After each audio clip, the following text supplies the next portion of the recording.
Using a machine learning system known as deep neural network, MIT researchers have created the first model that can replicate human performance on auditory tasks such as identifying a musical genre. These specific models are special in that they give us, for the first time, machine systems that can perform sensory tasks in the same way that humans do. The study, which appears in the April 19th issue of Neuron, offers evidence that the human auditory cortex is arranged in a hierarchical organization, much like the visual cortex is.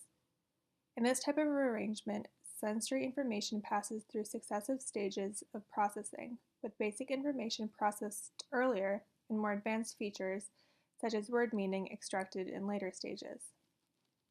The MIT researchers trained their neural network to perform two auditory tasks, one involving speech and the other involving music.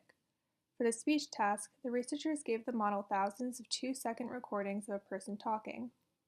The task was to identify the word in the middle of the clip.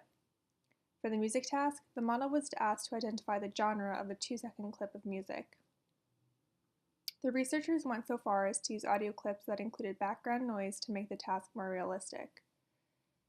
After many thousands of examples, the model learned to perform the task just as accurately as the human listener, and interestingly, the model was more likely to make mistakes on the same clips that the human struggled with. The researchers then used their model to explore the structure of the auditory cortex. They found that in their model, basic features of sound, such as frequency, are easier to extract in the earlier stages.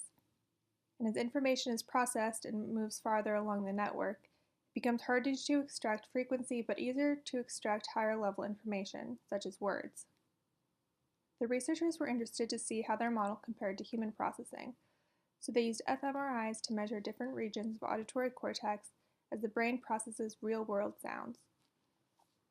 They found that the middle stages of the model corresponded best to activity in the primary auditory cortex, and later stages corresponded best to activity outside of the primary cortex. So these findings suggest that the auditory cortex might be, in fact, arranged in a hierarchical fashion.